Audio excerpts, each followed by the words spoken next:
Pessoal, boa tarde. Vamos iniciar então a nossa principal palestra da tarde. Professor Emanuel Maltempe de Souza, muito obrigado por aceitar o convite. E ele vem nos falar um pouco sobre o desenvolvimento da vacina da UFPR. Prazer, professor Emanuel, muito obrigado. Muito obrigado, Dieval. Boa tarde a todas e todos. Em primeiro lugar, eu gostaria... Melhor? Escuta? Bem, boa tarde. Posso tirar a máscara? Acho que aqui eu posso, né? Gostaria de agradecer à comissão organizadora, em nome do Dieval, por ter me convidado para apresentar o nosso trabalho de pesquisa, iniciado durante a pandemia no ano 2020. Estão ouvindo bem atrás? Vamos trocar. Ok? Esse trabalho iniciou-se de uma forma assim despretensiosa, mas a gente deu um nome pomposo: desenvolvimento de uma nova vacina contra a Covid-19 usando nanopartícula de PHB. Antes de falar do trabalho propriamente dito, eu sempre gosto de apresentar um pouquinho do histórico da Covid-19, para dar uma dimensão do tamanho do desafio que foi essa doença, que tem sido essa doença, na verdade. Até dezembro de 2019, ninguém tinha ouvido falar de uma doença parecida com a Covid. Em 1º de dezembro, o primeiro caso identificado foi em 1º de dezembro de 2019, de uma pneumonia grave, mas incomum, sem um agente etiológico definido. Em janeiro de 2020, ainda não se conhecia esse agente, mas o sequenciamento de lavado brônquico permitiu a determinação da sequência completa do genoma viral. Daí o desenvolvimento foi rápido, pelo menos em termos de conhecimento da doença. Em janeiro nós sabíamos que tinha um novo coronavírus, que era responsável por essa pneumonia grave. Em fevereiro foi denominada a doença Covid-19, de Coronavirus Disease 2019. Logo em seguida, o Comitê Internacional de Taxonomia Viral deu nome para o vírus, SARS-CoV-2, e foi confirmada que a transmissão era principalmente de pessoa a pessoa, ainda em fevereiro.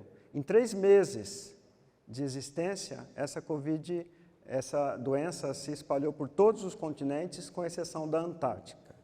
Hoje já tem casos de transmissão comunitária na Antártica também. Então é uma doença que atingiu o mundo todo muito, muito rapidamente. Só para a gente ter uma noção das proporções, a pior pandemia provavelmente da era moderna provavelmente foi a pandemia da gripe espanhola em 2018, que deve ter deixado cerca de 50 milhões de mortes em 2 a 3 anos que ocorreu na forma de pandemia. A Covid-19, ela já infectou mais de 500 milhões de pessoas no mundo inteiro e já causou a morte de mais de 6,5 milhões de pessoas. 100 anos depois da gripe espanhola, quando a gente tem um desenvolvimento tecnológico que não se sonhava naquela época. E no Brasil, o Brasil foi especialmente afetado. Nós temos mais de 34 milhões de pessoas afetadas, com quase 700 mil mortes. De longe, a doença chamada doença evitável ou doença infecciosa de maior letalidade desses tempos. Como nós estamos numa escola de bioinformática, eu vou pedir licença para falar um pouquinho de como se descobriu esse vírus, né? Imaginem os médicos em dezembro de 2019 com os pacientes com essa pneumonia grave e sem a identificação de um agente etiológico. O que fazer? Bem, o que foi feito foi aplicar uma técnica resumida nesse slide. É claro que o material não foi solo, mas eu posso usar qualquer material, material que tem uma grande diversidade de organismos, eucariotos, bactérias, arqueias e vírus, né? São uma grande diversidade de micro-organismos. O DNA do ambiente é extraído, esse DNA, na verdade, ele é um conjunto de todos os genomas, então a gente chama isso de metagenoma, ou eu posso extrair o RNA de todos esses organismos e sequenciar esse material genético de forma completamente. E aí vem o papel do bioinformata, que é separar essas diversas sequências e dar nome para essas diversas sequências. Com essas diversas sequências, eu consigo identificar quais são os organismos que estão nesse ambiente e também o que esses organismos estão fazendo, porque a gente consegue avaliar a capacidade metabólica desses organismos. Isso é chamado metagenoma, quando a gente purifica o DNA e sequencia, ou metatranscriptoma, quando se sequencia o RNA. Bem, no caso da Covid-19, os pacientes com essa pneumonia, eles forneceram a amostra, que era lavado brônquico, o RNA total dessa amostra foi extraído. É claro que a maior parte desse RNA era RNA do próprio paciente, mas também tinha o RNA de micro-organismos que fazem parte desse ambiente, tanto os vírus quanto bactérias e fungos, mas se esperava que o principal RNA fosse do agente etiológico. E o que foi descoberto foi que a grande maioria das sequências de RNA presente no lavado brônquico pertencia a um novo coronavírus. Não era um coronavírus conhecido ainda, mas provavelmente uma espécie nova de coronavírus. É claro que se identificou algum outro RNA de outros micro-organismos, mas sempre em pequena quantidade. Todos os pacientes tinham majoritariamente esse novo coronavírus. E foram obtidas tantas sequências que foi possível montar o genoma inteiro do coronavírus. Bem, com o genoma, a gente pode fazer algumas coisas interessantes. Isso aqui não é para ver as letrinhas, mas só para mostrar o seguinte. A sequência Não aparece o apontador aqui. A sequência de proteína de um determinado organismo pode ser comparada com a sequência de proteína de outros organismos, e essas sequências de proteína, essa comparação pode servir para dar nome ao organismo e também para dizer quão aparentados esses organismos são. E com esse dado foi possível dizer o seguinte, que esse novo coronavírus, ele se parecia muito, e aqui a linha em azul, a principal, onde a gente vê uma identidade de quase 100% durante todo o genoma, com um coronavírus descoberto em morcegos. Não tinha muita semelhança com coronavírus já isolados de humanos, mas com coronavírus de morcegos. O coronavírus que mais se parecia, de humanos, que mais se parecia com esse novo coronavírus, é o coronavírus que provoca a SARS, o chamado SARS-CoV-2. Mas nessa região, a gente vê uma baixa identidade com os coronavírus humanos e uma identidade um pouco menor com o coronavírus de morcego, mas ele se parece muito mais com o coronavírus de morcego do que qualquer coronavírus humano. Uma outra forma de visualizar isso é fazendo um dendrograma a partir dessas semelhanças e diferenças. E aí nós vemos que o novo coronavírus forma um cluster com o coronavírus de morcego bem definido, enquanto que os coronavírus de humanos, que provocam doenças em humanos, formam um cluster separado. Então, esses resultados definiram um novo agente etiológico, mostraram que essa é uma doença nova, uma doença que tinha sido transferida para humanos muito recentemente. A partir daí, muito foi feito e comparando com o que se conhecia com outros coronavírus, foi possível montar uma figura de como esse coronavírus deve ser, como essas proteínas codificadas pelo genoma do coronavírus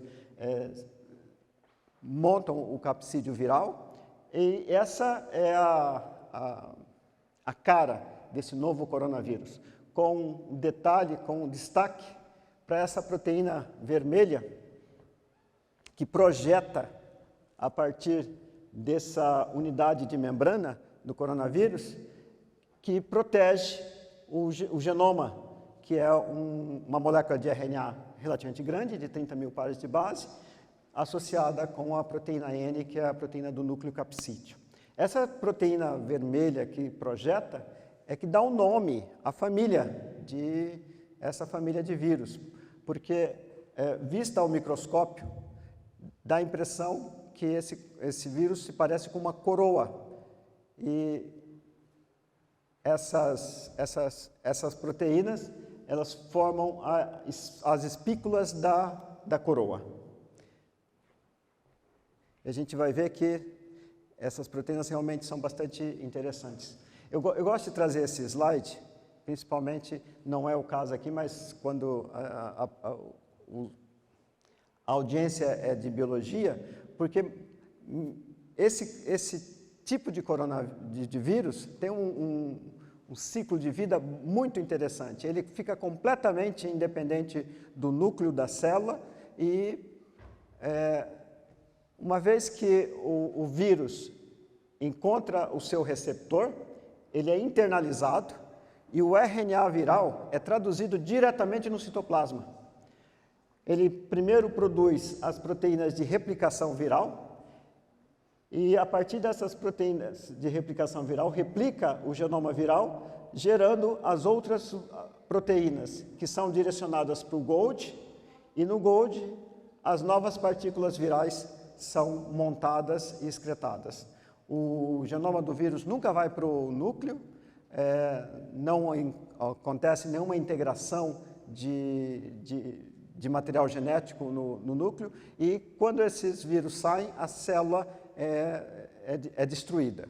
Então, o vírus, ele sequestra toda a maquinaria bioquímica do citoplasma da célula para fazer proteína viral. Faz uma infinidade de novos vírus e joga tudo isso para fora.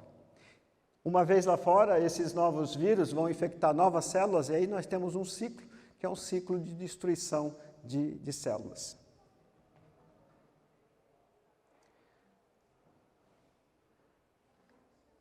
Eu já voltei. Uma vez que a gente tem essa informação que esse vírus se parece muito com um vírus isolado de morcego, se imaginou que provavelmente o hospedeiro natural do ancestral do SARS-CoV-2 é morcego, e esse vírus de alguma forma foi transferido para humanos, passando ou não por um intermediário, por outro mamífero. Esse foi o caso, por exemplo, de outros vírus, na verdade, esse foi o caso de todos os coronavírus que parasitam, que causam doenças em humanos, sejam os coronavírus de resfriado, seja o SARS-CoV-2. Mas, no caso da MERS, o hospedeiro intermediário foi dromedário, enquanto que, no caso da SARS, o hospedeiro intermediário provavelmente foi um felino chamado civete. Bem, os números de infecção e de mortes do novo coronavírus, eles foram realmente muito grandes. Esse quadro aqui é um quadro muito antigo, mas serve para a gente ter uma ideia da dimensão da doença comparada com a SARS ou com a MERS, que foram dois coronavírus que surgiram nos anos 2000. A SARS, uma doença, uma pneumonia extremamente grave, de altíssima letalidade. A MERS, uma outra pneumonia de letalidade ainda maior, 2 coronavírus relacionados com o SARS-CoV-2, mas a SARS que surgiu em 2003, 774 mortes registradas. A MERS que surgiu em 2014, menos de 900 mortes registradas. A Covid-19, como eu mostrei para vocês, hoje mais de 6 milhões e meio de mortes registradas. E para nenhum desses vírus existe um remédio. Mas o que a gente já conhecia, tanto da SARS quanto da MERS, apontava para o seguinte: a solução é vacina. A solução que deve nos ajudar a contornar esse problema deve ser vacina. Vacina para SARS e para MERS já estavam em desenvolvimento avançado, então já se sabia qual era o principal alvo de vacina e como é que esse alvo poderia ser manipulado para ser injetado em humanos. Bem, antes de eu falar do que a gente imaginou que pudesse ser uma vacina, deixa eu falar um pouquinho de quais são as estratégias para produzir vacina. A primeira estratégia mais comum, a mais antiga, é usar o vírus, ou o próprio vírus, ou um parente desse vírus que compartilhe determinantes antigênicos, de forma inativada e injetado diretamente no animal. Nesse caso, as células de defesa vão produzir anticorpos e a defesa celular contra esse vírus e mantendo o organismo imune à infecção. A Coronavac é esse tipo de vacina. Então, nesse caso, o vírus precisa ser multiplicado em larga escala, ele precisa ser purificado e precisa ser inativado antes de ser injetado na pessoa. Essas vacinas, elas funcionam, não tem problema nenhum com elas, mas imagine qual é o problema para se multiplicar coronavírus, o SARS-CoV-2, em larga escala. Um vírus altamente infeccioso, exigindo instalações de nível de segurança máximo, em grande escala. Essas instalações, elas são muito caras e sempre há um risco de haver escape. Tem outras formas de fazer essa vacina que sejam mais rápidas, mais baratas e mais seguras? Tem. Nós podemos usar ácidos nucleicos, tanto DNA quanto RNA. Os ácidos nucleicos são injetados e eles entram na célula e a informação genética é transformada em proteína, as células de defesa leem a informação contida na proteína e montam uma defesa.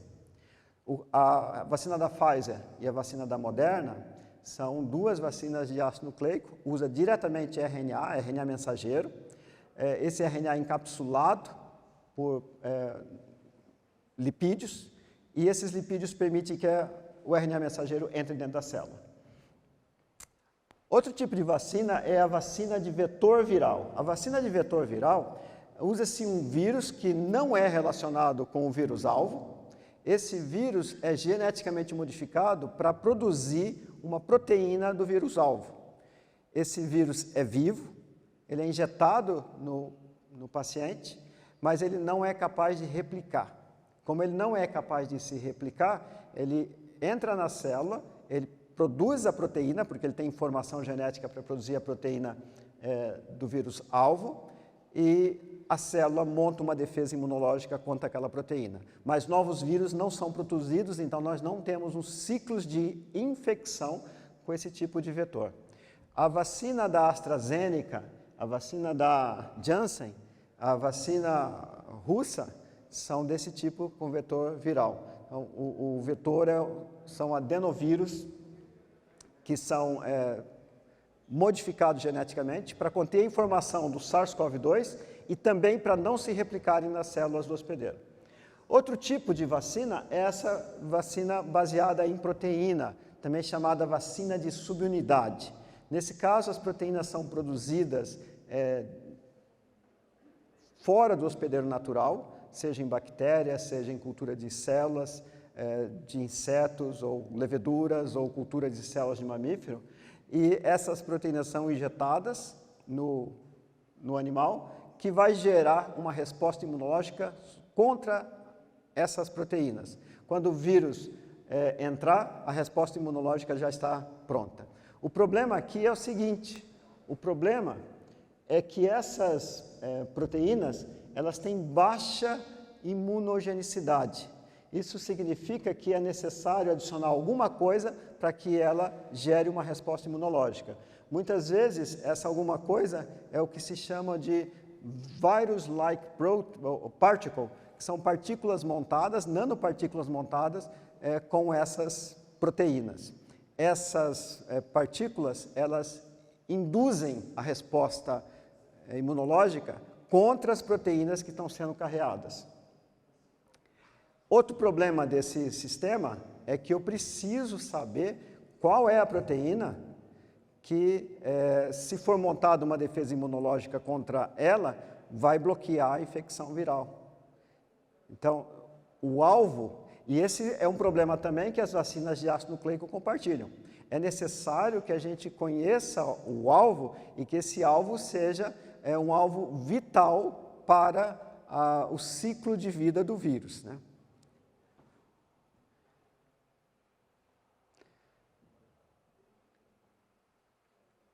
Quando nós pensamos em produzir ou propor uma sugestão de vacina, nós pensamos que nós tínhamos que usar os recursos disponíveis. E nós não tínhamos instalação de biossegurança nível 3 ou nível 4, necessária, por exemplo, para cultivar e produzir o vírus em grande quantidade. Então, vacina do tipo Coronavac estava praticamente descartada, né? Impossível fazer isso. Nós não tínhamos os vetores adenovirais disponíveis para construir o vetor transgênico e usar isso para inocular em animais. Então, essa também é uma opção que não foi para frente. E no caso das vacinas de ácido nucleico, na época estava muito incipiente. E o grande segredo dessas vacinas é no que envolver essas vacinas para que ela para que a célula capture esse ácido nucleico e expresse a informação genética. Mas as vacinas de subunidade era uma possibilidade. E a gente, porque o laboratório tem anos de experiência em produzir proteínas recombinantes, essas vacinas, se nós conhecemos o alvo, e naquela época a proteína S se sobressaía como o principal alvo de qualquer vacina, e se sabia que a proteína S, quando era alvo para a vacina da SARS ou da MERS, era eficiente. Tem baixos efeitos colaterais, é uma vacina relativamente segura, e já existia uma grande quantidade de adjuvantes que poderiam funcionar para estimular o sistema imune. Mas nós resolvemos pensar melhor nesse adjuvante e produzir uma nanopartícula que fosse capaz de estimular o sistema imune e também servir de carreador ou de carreadora para essa proteína S. Essas nanopartículas, elas podem ser de origem inorgânica, como o adjuvante para vacina de subunidade mais utilizado é a Lumina, que é óxido de alumínio, produzido para que forme partículas muito pequenas, nas escalas nanométricas, e absorvam fortemente proteínas. Então, esse tipo de partícula inorgânica tem uma atividade imunogênica muito forte, mas pode ser lipossomas que carregam a proteína no seu interior, ou podem ser polímeros que têm a sua proteína no exterior, micelas, partículas semelhantes a vírus que têm uma unidade de membrana ou um composto semelhante, com características semelhantes à membrana e as proteínas na sua superfície, mas nós não tínhamos experiência com nada disso. Mas nós tínhamos experiência com essa molécula, polihidroxibutirato. Na verdade, polihidroxibutirato começou a ser estudado na bioquímica, no departamento de bioquímica, pelo professor Fábio Pedrosa há 40 anos atrás, mais ou menos. No início dos 1980, na época, se falava muito em polihidroxibutirato, porque bactérias de solo, que é a bactéria com a qual a gente trabalha no laboratório, produzem em grande quantidade. E na época, logo depois da segunda crise do petróleo, que o preço do barril do petróleo era muito alto, se queria substituir plásticos derivados do petróleo por plásticos mais baratos de origem biológica.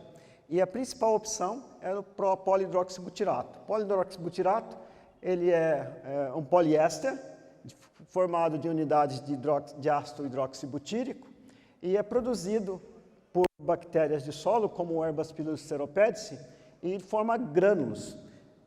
Em determinadas condições de crescimento, e é nisso que o Fábio trabalhava na época, se chega até 70% ou mais do peso seco da bactéria em polihidroxibutirato. Então, a ideia era crescer a bactéria em condições que ele gera alta quantidade de polihidroxibutirato em altíssima densidade celular.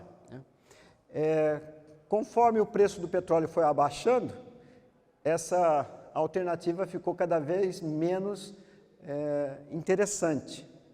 E o assunto foi perdendo um pouquinho de importância dentro do laboratório, mas vejam, esse polímero, ele pode ter aplicações mais nobres, ele pode ter aplicação médica. Por quê? Ele tem uma boa estabilidade em tecidos na corrente sanguínea.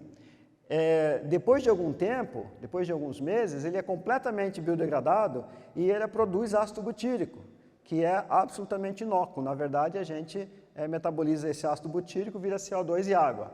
Biocompatível, não gera uma resposta do corpo, e econômico. Tá? Talvez não seja econômico o suficiente para substituir o polietileno e polipropileno, derivado de petróleo, mas comparativamente, quando a gente fala em produtos médicos, é um produto barato. E já havia na literatura dois exemplos, uma vacina contra a hepatite C e uma vacina contra a tuberculose, feita utilizando polihidroxibutirato como carreador. Só que nesse caso, as vacinas foram montadas in vivo, ou seja, a própria bactéria fez o grânulo e o grânulo foi usado para imunizar o camundongo. A gente usou uma estratégia um pouquinho diferente. O nosso interesse em polihidroxibutirato ele foi renovado mais ou menos em 2010, quando o Marcelo Miller fez um pós-doutorado no laboratório, orientado pela professora Leda Subatsu. Nós identificamos, usando os dados do genoma de Herbacillus, que o professor Fábio mencionou agora há pouco, identificamos todos os genes relacionados com a síntese de polihidroxibutirato e decidimos caracterizar alguns desses genes que tinham umas funções novas. Uma das características do polihidroxibutirato é o seguinte: os grânulos, eles não estão nus dentro da célula. Na verdade, esses grânulos são unidades que têm alta atividade fisiológica. E por que eu digo isso? Porque se nós isolarmos os grânulos de polihidroxibutirato e fizermos uma eletroforese, que é uma eletroforese simples de uma dimensão, a gente vê dezenas de proteínas que estão firmemente aderidas ao grânulo. E essas proteínas têm diversas funções. Aqui são algumas das proteínas que foram isoladas, identificadas, e eu vou chamar a atenção dessa proteína aqui, a fasina ou FAP1. Essa proteína é uma proteína estrutural. Parece que a função dela é revestir em todas as situações o grânulo para impedir que proteínas do citoplasma possam absorver inespecificamente e perder função ao polihidroxibutirato que está no citoplasma. Então é uma proteína vital e isso nos chamou a atenção, porque essa proteína, essa é uma visão que a gente tem do grânulo hoje. O grânulo está dentro da célula, mas ele é completamente recoberto por proteínas, mas vejam, principalmente a FAP1, que é a proteína fasina. Essa é basicamente a mesma coisa.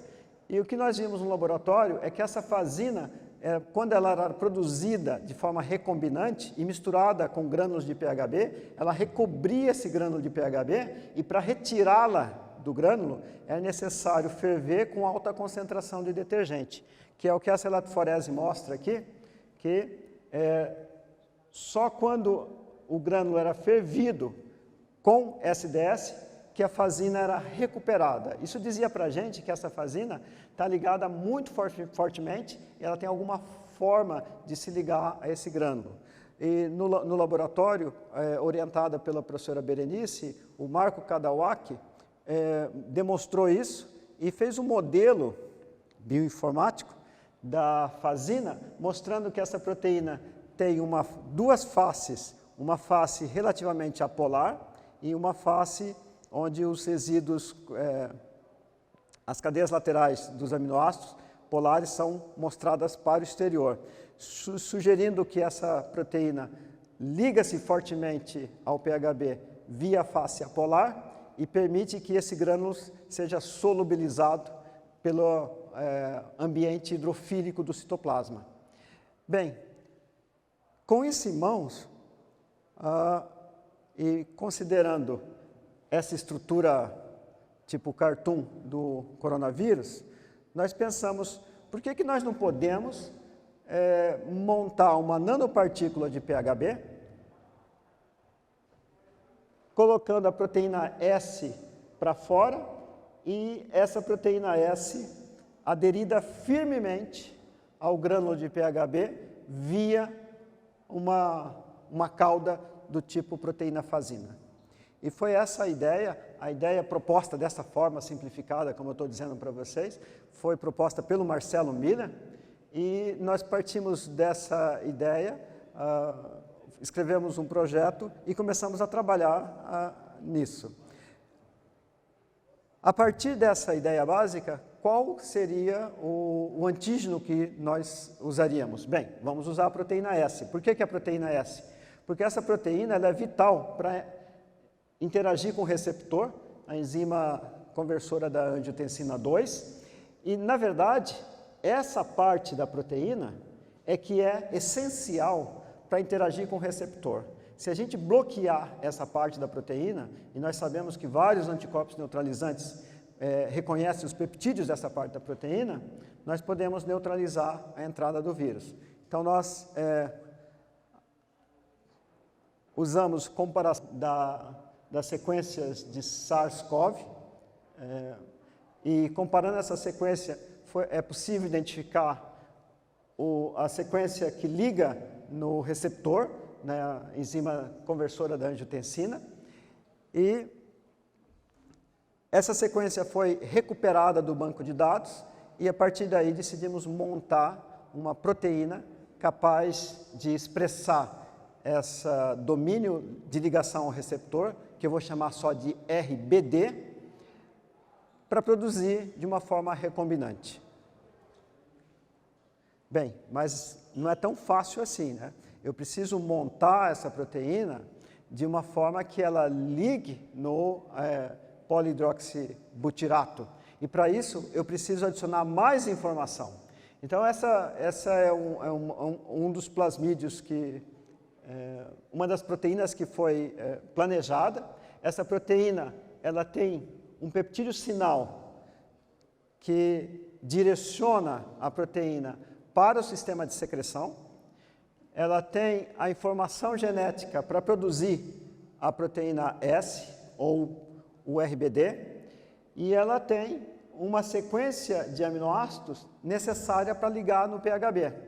E, finalmente, ela tem aquele famoso sequência de resíduos de histidina que foi adicionado para facilitar a purificação. Então, foi um mosaico de sequências de aminoácidos que foram juntados, cada um com uma determinada função. E tudo isso foi traduzido reverso para produzir uma sequência de nucleotídeos. Essa sequência de nucleotídeos foi sintetizada. E a sequência de nucleotídeos, a tradução reversa foi feita de forma a otimizar a expressão no hospedeiro escolhido. Ou seja, os códons utilizados não foram os códons originais, mas os códons preferidos por aquele organismo que vai superexpressar. Então, nós podemos resumir a estrutura do gene artificial utilizado dessa forma, onde eu tenho um promotor, eu tenho a proteína de interesse, um linker, e o que a gente chama de PHB tag ou SDB, que é a sequência que liga no PHB. A proteína, o PHB, ele é purificado de forma linear ou desestruturada. Nós usamos um processo para produzir essas nanopartículas. E, eventualmente, a proteína produzida, a proteína híbrida produzida é juntada com a nanopartícula para formar essa nanopartícula funcionalizada que a gente esperava tivesse atividade imunogênica. Então, o processo de produção da nanopartícula é relativamente simples. O PHB desestruturado é solubilizado no solvente orgânico, depois esse solvente orgânico é removido de forma controlada. À medida que o solvente orgânico é removido, as partículas, o PHB vai precipitando, formando nanopartículas. No final, sobra esse material leitoso, que tem essas nanopartículas em suspensão. Se nós analisarmos essas nanopartículas, e essa imagem foi feita pela equipe da professora Lucimara Stoltz, que estava aqui na mesa, por microscopia de força atômica. Então, esse resultado mostra para a gente que as nanopartículas estão realmente formadas, a maior parte delas estão na forma globular, existe uma pequena tendência delas coalescerem, mas a microscopia de força atômica mostrou que o resultado final era o que a gente esperava. E quando a gente olha em microscopia de força atômica, essa imagem não está boa, o próprio vírus SARS-CoV-2, a gente vê que as estruturas são não muito diferentes do que aquelas que a gente olhou e que a distribuição de tamanho também não é muito diferente do que aquela que a gente observou. As nanopartículas de PHB, elas são cerca de 2 vezes maiores do que os vírus, as partículas virais. Essa é uma microscopia de varredura das nanopartículas. Então, essa é a nanopartícula nua, sem proteína. Essa é só a proteína e aqui a nanopartícula com proteína. Em microscopia de varredura, a gente não consegue ver muita coisa, mas nós conseguimos determinar a composição de elementos dessas partículas. E eu quero chamar a atenção aqui que na proteína funcionalizada, nós encontramos nitrogênio que não está presente na nanopartícula não funcionalizada. Então, esse resultado mostra para a gente que essa nanopartícula realmente é capaz de capturar a proteína e ficar firmemente ligada. Em microscopia de transmissão, a gente vê uma coisa semelhante, só a nanopartícula em microscopia de transmissão. Aqui a nanopartícula com proteína, e nós vemos essa camada mais escura, mais eletrodensa, que corresponde à proteína, mostrando uma camada mais ou menos homogênea de proteína sobre as nanopartículas. Foram feitos ensaios de estabilidade. O tamanho dessas nanopartículas eles não variam pelo menos por 2 meses. Esses ensaios estão sendo continuados. O tamanho da nanopartícula é mais ou menos na ordem de 300 nanômetros, que é um tamanho na ordem de grandeza aproximada de vírus, e também na ordem de grandeza aproximada de outras nanopartículas utilizadas como imunoestimulantes. Bem, será que essas nanopartículas são capturadas por células? Então, um experimento simples foi realizado, onde é corado em azul o núcleo da célula e é corado em vermelho as nanopartículas. E nós vemos só as nanopartículas, só as células, a junção das duas. Então, o núcleo rodeado pelo citoplasma, cheio das nanopartículas. Então, essas células são capazes de capturar ativamente essas nanopartículas. Agora, será que a proteína que ficou ao redor dessa nanopartícula, ela pode ser reconhecida por anticorpo? Então, fizemos um ensaio onde a nanopartícula foi colocada na presença de anticorpo, o anticorpo sendo soro de pacientes que tiveram Covid e soro de pacientes que não tiveram Covid, e um anti-anticorpo com uma enzima peroxidase ligada. Essa enzima vai produzir um composto corado, azul, se ela estiver ligado à nanopartícula, mas só vai estar ligada à nanopartícula se o soro do paciente reconhecer a proteína ligada no PHB. Então a gente vê aqui, visualmente, quando usa soro de paciente que não teve Covid, não tem cor, quando usa soro de paciente que teve Covid, tem cor.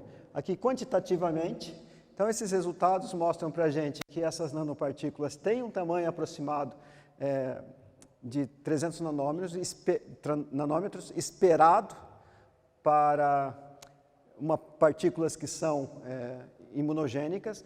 Ela liga fortemente a proteína. Essa proteína ainda mantém informação suficiente para ser reconhecida por anticorpo. Mas, será que ela pode gerar uma resposta imunológica? Nós fizemos alguns experimentos. Eu vou só mostrar 2 experimentos para vocês aqui. Os 2 experimentos iniciais. O terceiro experimento já foi concluído com resultados semelhantes ao segundo experimento.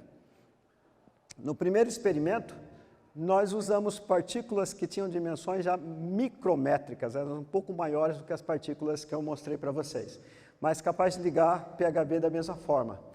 Foram usados duas doses.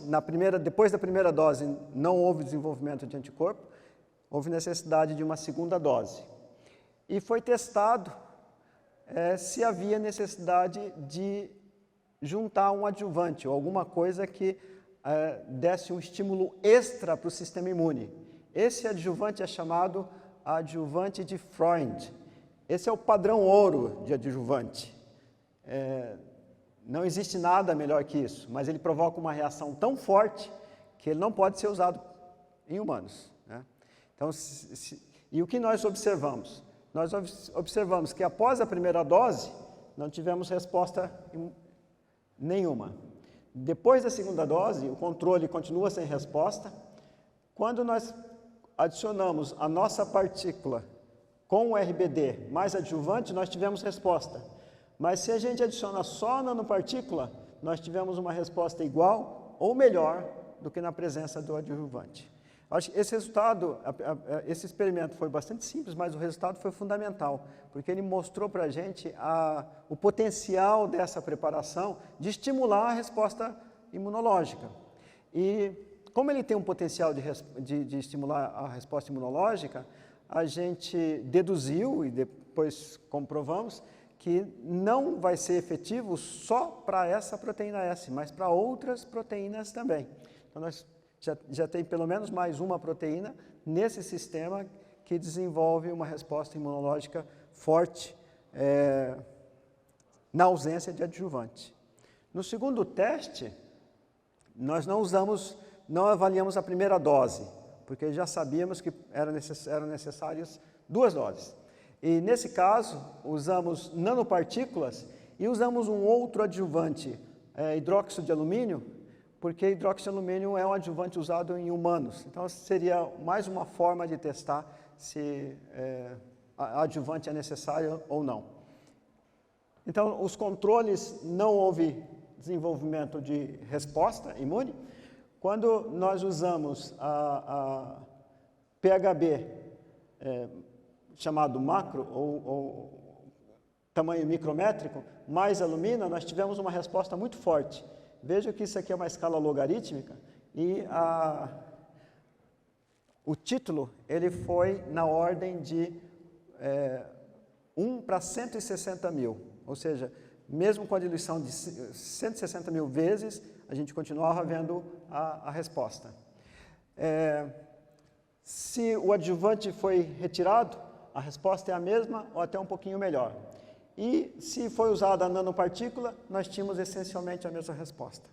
Então, esses são os resultados que a gente tem observado.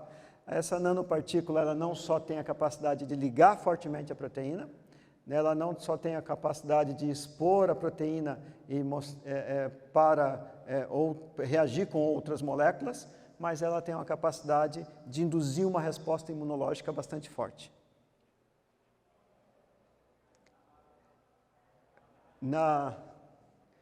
Em algumas matérias de divulgação, nós usamos essa frase. Eu acho que, falando com o repórter, a frase escapou e o repórter escreveu a frase. Mas é difícil fazer essa comparação, e essa comparação provavelmente não é muito honesta, porque as condições são diferentes. Mas é estritamente verdade. Porque se você pegar, nós estamos falando lá em título 10A4 e 10A5. Né? Aqui, os títulos em duas linhagens de camundongos diferentes, depois da segunda dose, ele é um pouquinho, no melhor dos casos, um pouquinho acima de 10A3. Tá? Então, quando nós vimos essa comparação, a gente achou que valeria a pena mostrar. E, na verdade, o que isso mostra? Isso mostra que a nossa preparação realmente tem uma capacidade de desenvolver uma resposta imunogênica forte e consistente. Bem, o que a gente está esperando, na verdade, não é competir com as vacinas contra a Covid que estão aí. Não tem jeito de competir. Nós tivemos um apoio do MCTI Redivírus, da ordem de R$250 mil. Tivemos um apoio do governo do estado do Paraná, da ordem de R$1 milhão. Mas só a vacina Moderna tinha recebido, em fevereiro e março de 2020, $1,5 bilhão. E eles já tinham parte do trabalho já realizado. Em setembro, eles receberam mais $1 bilhão para produção da vacina independente, ainda sem saber a resposta de estudo de fase 3 que eles estavam conduzindo. Então, quando a gente fala nessa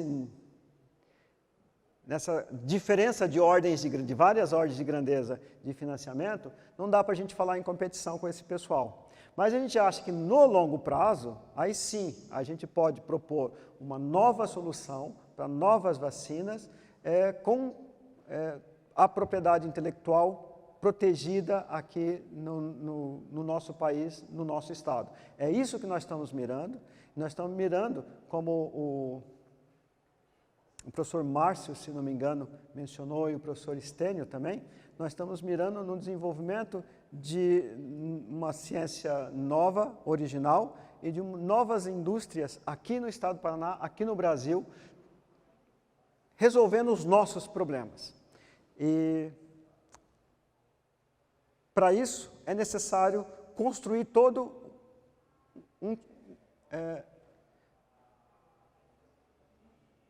uma estrutura.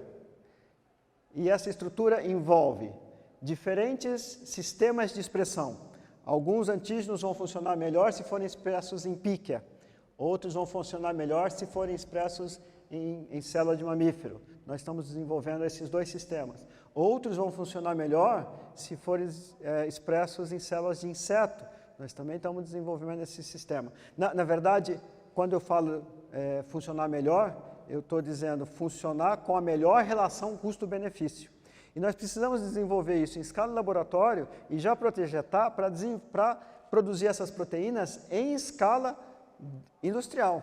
Seja na estrutura que o IBMP está montando, seja na estrutura que o Tecpar está montando e na estrutura que eu diria que é piloto, que o ICC já possui. Então, nós temos algumas perspectivas, né? Nós ainda estamos trabalhando em animais. A nossa próxima desafio é demonstrar que essa vacina protege animal contra a infecção com SARS-CoV-2, e essa etapa tem sido atrasada por falta de instalações adequadas. Para fazer isso, nós estamos contando com a colaboração do ICC, porque o ICC é a única instituição que tem um biotério com nível de segurança 3, NB3, em funcionamento aqui no estado do Paraná. E a gente gostaria de desenvolver isso no estado do Paraná, para desenvolver, inclusive, a expertise em como fazer isso. Então, esperamos que ainda esse semestre fazer esse ensaio, os ensaios toxicológicos para demonstrar que essa preparação não apresenta nenhum efeito colateral indesejado, e se tudo continuar dando certo, pedir permissão ou solicitar a Anvisa autorização para a fase 1. A conversa com a Anvisa já se iniciou, esperamos que isso aconteça aí nos próximos meses. Eu gostaria de lembrar as pessoas que têm nos ajudado e participado. Inicialmente, a equipe era eu, o Marcelo e a Maritza, depois o Breno foi incorporado, mas agora nós temos uma equipe que está se formando aí nos últimos meses, uma grande equipe.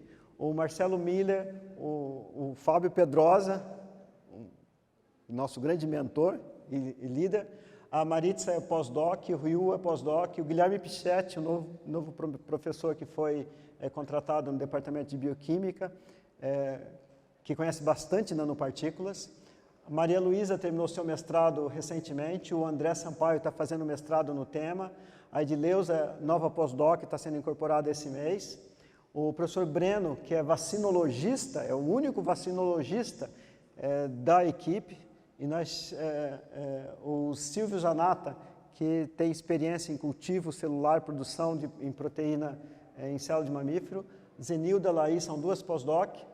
No Instituto Carlos Chagas, nós temos a colaboração valiosíssima da Priscila e da Letusa, e na Universidade Estadual de Londrina, o professor Domit Camilhos tem nos ajudado a definir as condições para fermentação de levedura. Nós temos outros colaboradores que, na próxima palestra, eu espero, vamos colocar aqui no quadro. A equipe está crescendo, eu acho que estamos apostando nessa ideia. E eu não poderia deixar de agradecer aos nossos financiadores, a CNPq Redivírus, que nos ajudou, a Universidade Federal do Paraná, que no início, quando não tínhamos nada, nos deu apoio da CAPES, seja em bolsa e recurso de taxa de bancada, a Secretaria de Estado de Ciência e Tecnologia, através da UGF e da Fundação Araucária, que nos apoiou e graças a esse apoio da SET é que nós temos conseguido prosseguir com esse trabalho. E com isso eu agradeço e fico à disposição para perguntas.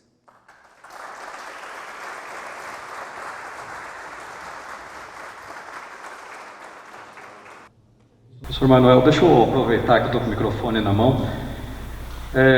O PHP já é conhecido se ele já foi absorvido pelo corpo humano em outras circunstâncias? Já é uma proteína conhecida? O PHB é usado em algumas próteses, fio de sutura, esses fios reabsorvíveis. Então, existem PHB de grau médico que tem sido usado e, no slide, eu acho que não mencionei, é aprovado pelo FDA. Então, esses usos do PHB são aprovados pelo FDA. A gente acredita que deve facilitar um pouco o processo de convencimento das autoridades para uma fase clínica. Ok, obrigado. Levantou a mão?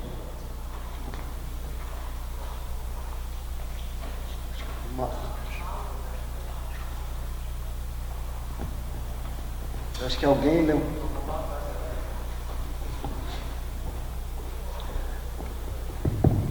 Obrigado, Emanuel. Excelente palestra. Tenho umas perguntinhas aqui, posso passar depois.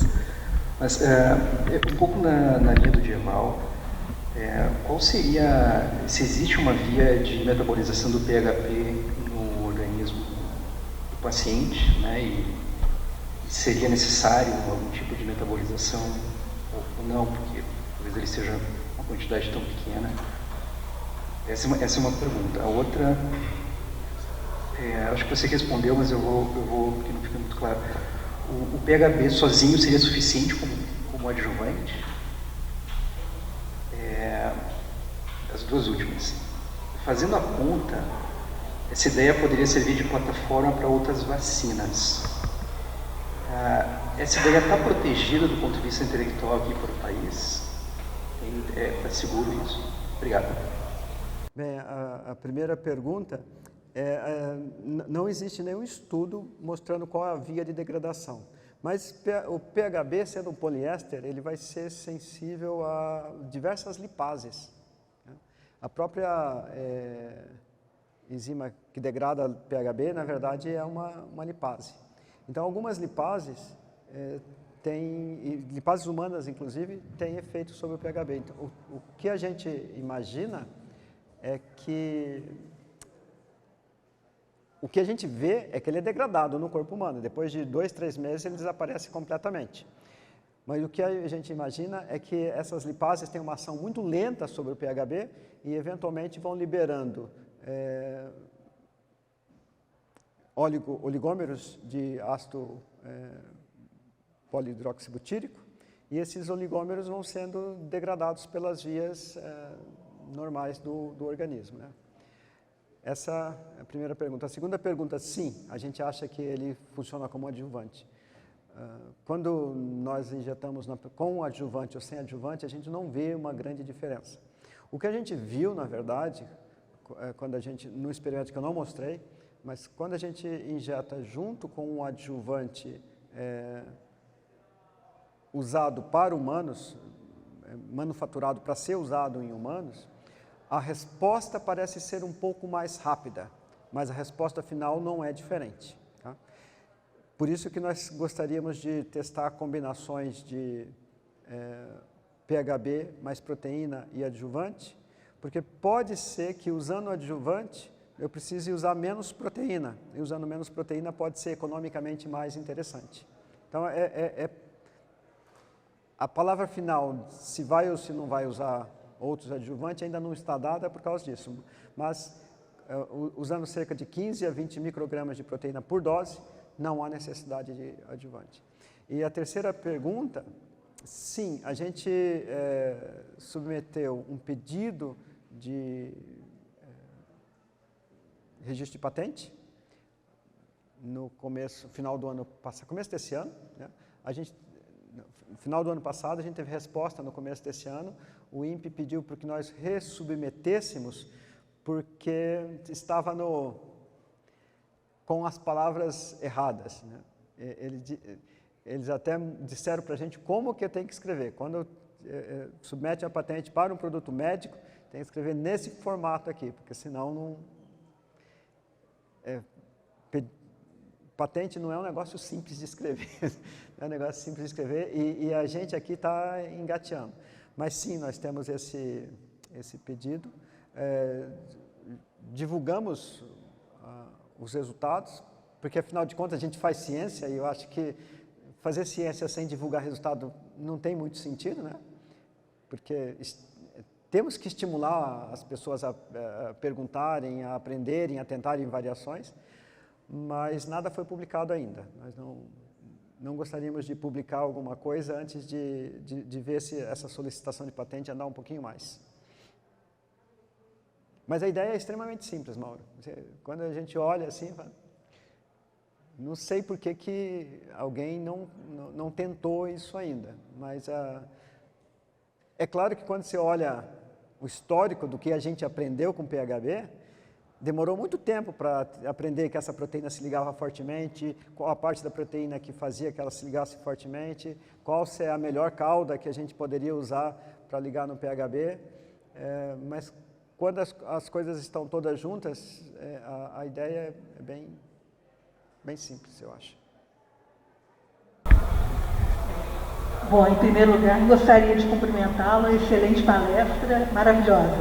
Eu gostaria de saber quais são os ensaios de citotoxicidade que o senhor pretende estar fazendo ou já está fazendo.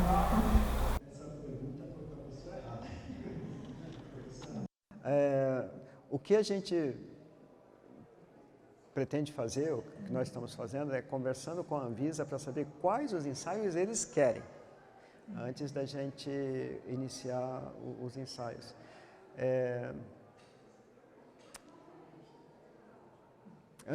A semana passada mesmo, houve uma discussão no grupo a respeito disso, e a ideia era seguir uma norma.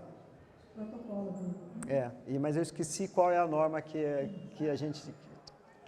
a equipe que está vendo a toxicologia chegou à conclusão que deveria ser seguida. Mas a sua pergunta é fundamental, na verdade, porque nem a Anvisa sabe exatamente o que a gente precisa apresentar para eles. E sendo um material novo, se eu estivesse usando um adjuvante que já é usado em humanos, seria muito diferente, né? Como é um material novo, eles olham com muito mais cuidado. E a gente acha que esse vai ser um gargalo importante para passar para a fase clínica. Muito obrigado.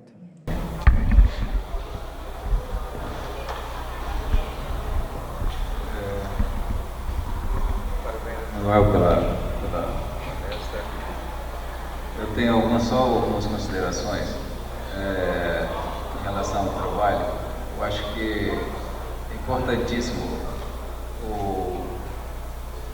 esse trabalho teu, é inovador, né, porque vai atingir também a sociedade. Não é só a inovação quando a sociedade se beneficia dele. A pandemia da Covid nos trouxe um ensinamento muito grande, porque nós fomos pegos de calça curta. Todo o Brasil, nós não tínhamos absolutamente condições de apresentar soluções rápidas para por exemplo, vacina. Nós ficamos extremamente dependentes, é o que eu quero dizer, de tecnologias de outros países. Inclusive, isso atrasou demais a nossa resposta à pandemia. Então, essas ações, essas atitudes, essa pesquisa, eu quero dizer, elas são importantes para fazer com que a nossa dependência de tecnologia de fora seja reduzida. Então, mesmo que ela não tenha atendido, por enquanto, vamos dizer, a pandemia ainda ocorre, mas existem já várias vacinas, eu acho que essa sua solução para outras vacinas seja importante também, como uma plataforma. Não só, a gente está vendo vacinas de RNA, que podem ser o futuro, uma terceira, quarta geração de vacinas que podem ser usadas, mas eu acho que outras plataformas, como a sua, que vocês estão desenvolvendo, elas são fundamentais. Então, até para doenças negligenciadas. O mundo não está vendo isso. As indústrias farmacêuticas não estão vendo isso. Então, eu acho que nesse contexto de doenças negligenciadas e como plataformas de vacinas e pode ser rapidamente ser colocada no mercado nacional a um preço que seja acessível, seria extremamente interessante. Aliás, e ser produzida no estado do Paraná, no nosso estado. Eu acho que é um polo que tem tudo a ser desenvolvido em relação a vacinas, usando as instalações do Tecpar, por exemplo, e daqui também da UFPR. Né? É isso que eu gostaria de dizer e parabéns pelo seu trabalho. Obrigado, Stan. Eu não poderia concordar mais com o que você disse. inclusive no mais básico. Nós tivemos, durante a maior parte do período da pandemia, um único laboratório no país capaz de multiplicar o vírus em condição de laboratório, que é o laboratório NB3 da USP, do ICB da USP. E esse laboratório ele foi mantido ativo por causa da insistência de um pequeno grupo de pessoas, e era sempre considerado um elefante branco, né, na USP. Quando chegou a pandemia, ele salvou a lavoura, porque sem o vírus em pequena quantidade que eles produziam, não seria possível, por exemplo, desenvolver os testes diagnósticos que foram desenvolvidos com grande sucesso aqui no Brasil, aqui no Paraná, inclusive, né? E nenhuma vacina feita no Brasil, ou nenhum projeto de vacina feito no Brasil, conseguiu fazer testagem em animais testagem em animais, ainda aqui no Brasil. Você tem que mandar para fora. Então, como é que a gente poderia desenvolver uma vacina sem as condições de infraestrutura básica? Sem falar de equipes montadas. Se você pegar os pesquisadores brasileiros, você vai encontrar grande competência. Então, grande competência mesmo. Mas as equipes não estão montadas. Quando chega uma crise dessa, você tem que ter a equipe montada para poder responder rapidamente. No exterior, na Europa, na China, nos Estados Unidos principalmente, eles tinham várias equipes montadas e responderam rapidamente, né? E essa que é a grande diferença. Eu espero que essa lição que você está mencionando seja aprendida pelas nossas autoridades, né? E só gostaria de fazer um complemento. A gente teve ali no final dos anos 90, começo dos anos 2000, um grande investimento em genômica, que é um dos grandes temas dessa escola. E graças a esse investimento, que a classe cientista, os cientistas do Brasil, puderam fazer alguma coisa em relação à epidemiologia e diagnóstico da Covid, e que foi muita coisa, né? E esse investimento nesses 2 anos, ele com certeza se pagou completamente. Mais alguma pergunta? Professor Manuel, em nome dos programas de pós-graduação aqui do Paraná, em nome da Escola Paranaense de Bioinformática, muito obrigado pela excelente palestra.